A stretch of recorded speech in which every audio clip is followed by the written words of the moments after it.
Hey folks, it's Amy, and I just wanted to update you on Information Management Chapter 4 today.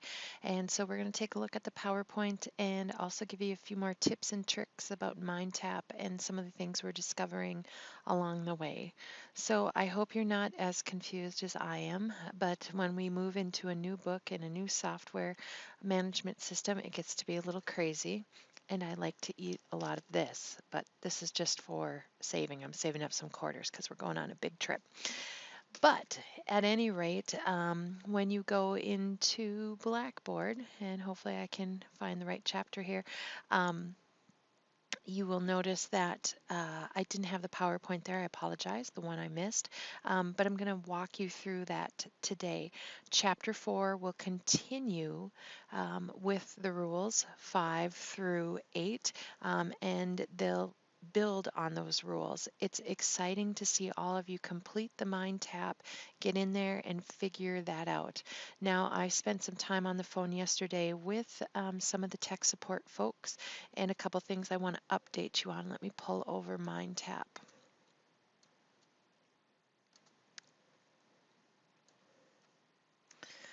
Here we go. All right. I'm logged in as a student, and what I was told when I was having issues yesterday using Chrome is to use Firefox. So if you're not using Firefox, or if you're running into issues, I would definitely try that.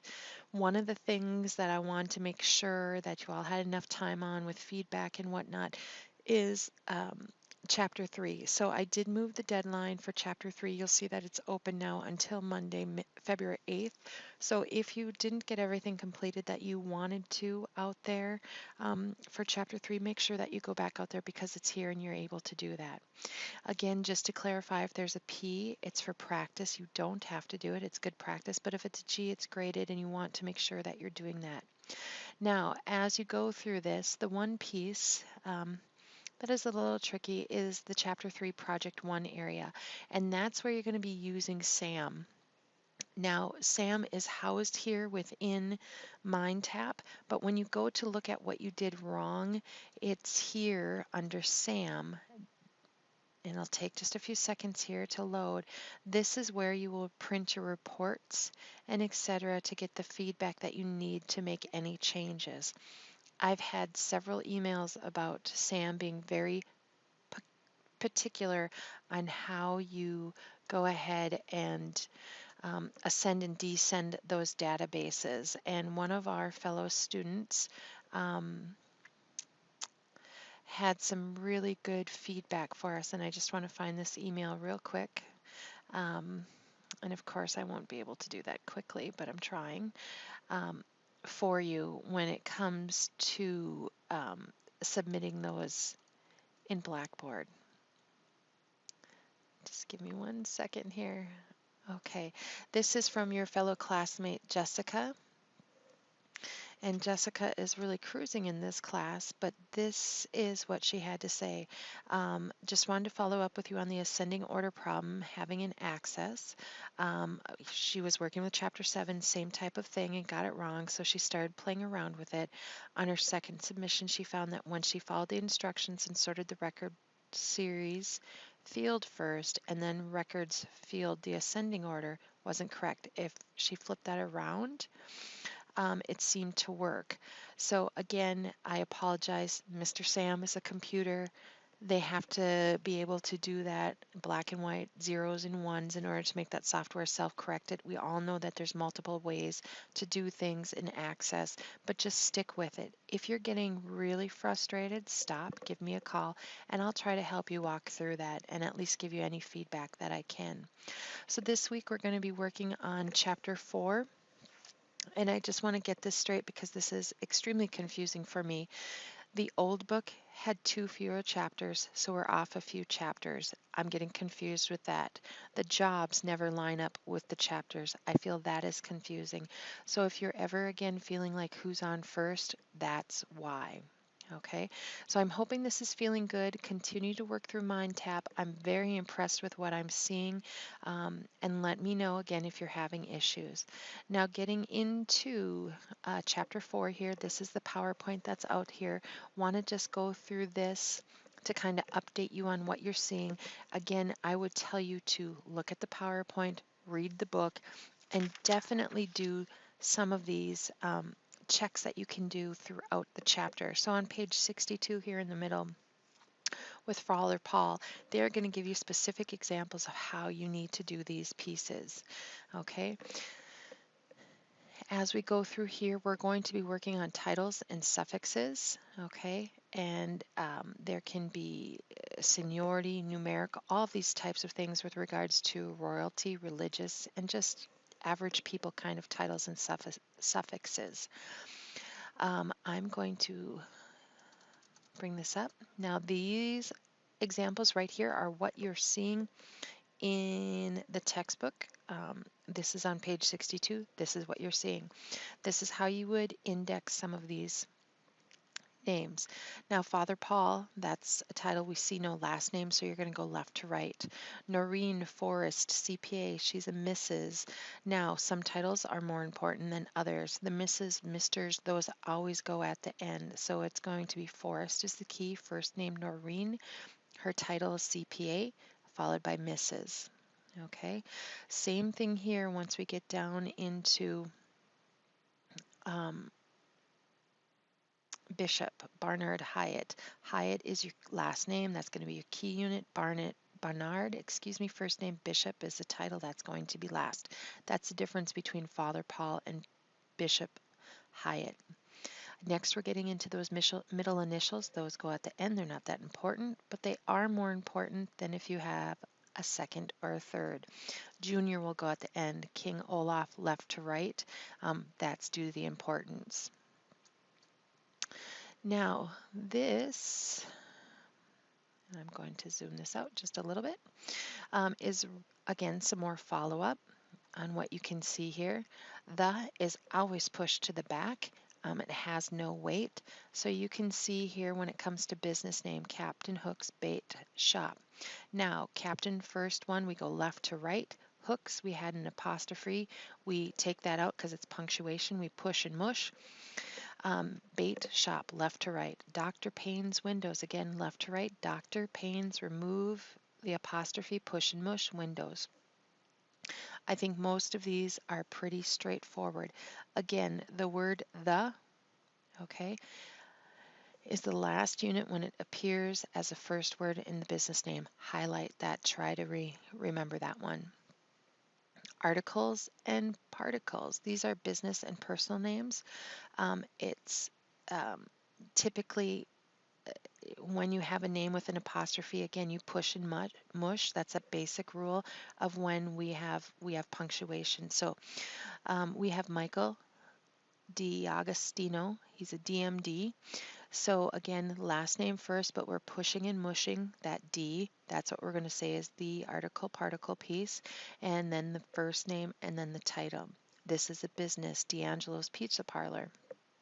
We are going to go left to right. We've pulled out all that punctuation out of D'Angelo's, left to right. Okay, same thing here down on the bottom with Lamarte and Maca attorneys. We pushed and mushed Lamarte because that's all together, and we spelled out Maca attorneys, left to right. I hope this is helping. Next, we get into this rule of numbers and names. Spelled out numbers are filed alphabetically. Numbers written in digits are filed in ascending order before words. Arabic numbers are filed before Roman numbers. Roman numerals are filed in ascending order. All of these items here. Ordinals, the STD, TH are disregarded, like second, fifth, those types of things. A number linked to a word is a single unit, and we'll go through some examples here. All right, 7 Days Market, that is a business name. So again, 7, it's in figure form. So we go left to right. And again, this comes before anything else because these are numeric.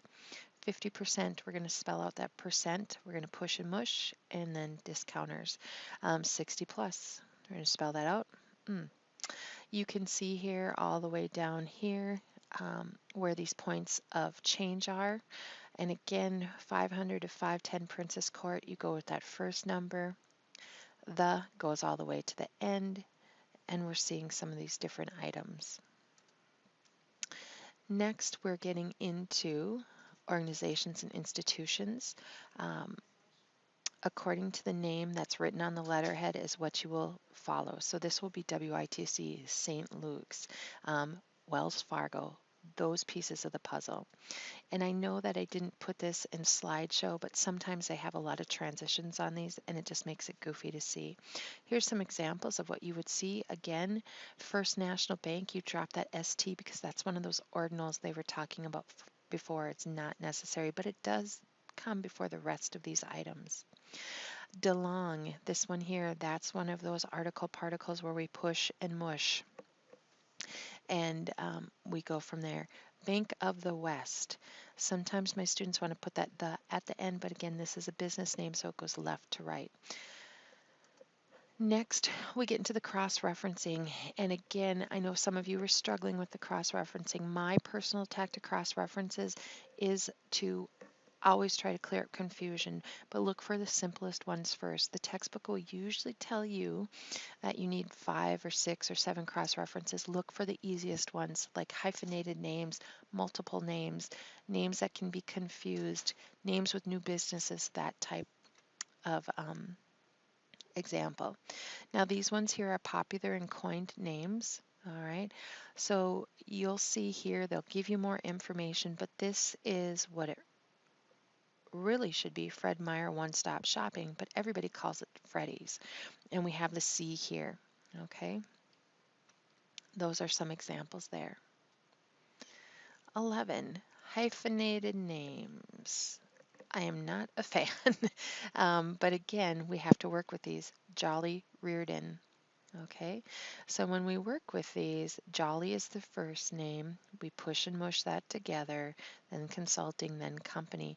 Now, some people might think that it's Reardon Jolly Consulting Company, so we have to swap that name out. Jolly goes to the end of it, and away you go. Last but not least, we have divisions and subsidiaries, excuse me. So you're going to file them under the division or branch name, and then you cross-reference the parent company. So Google owns YouTube, some of those pieces of the puzzle. This is the real name, okay, but it's a division of the parent company, Rico USA, and that's why we have that information. This should be spelled out pretty good in your instructions. Change names.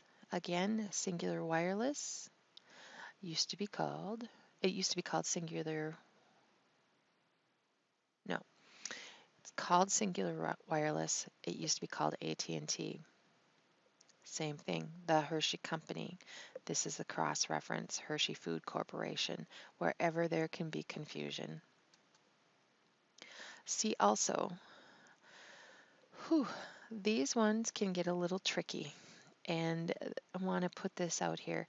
C and C also aren't going to break anybody. Nobody's going to take away your birthday or anything like that. C also is a bigger umbrella cross-reference. That isn't really specific to one organization like the Hershey Company, but there can be many, many all states or many, many southwest, southeast that you can see here, and that's why it's saying see also. I hope this helps. Please let me know if you have any questions. Again, looking forward to seeing all your wonderful work, and have a great day.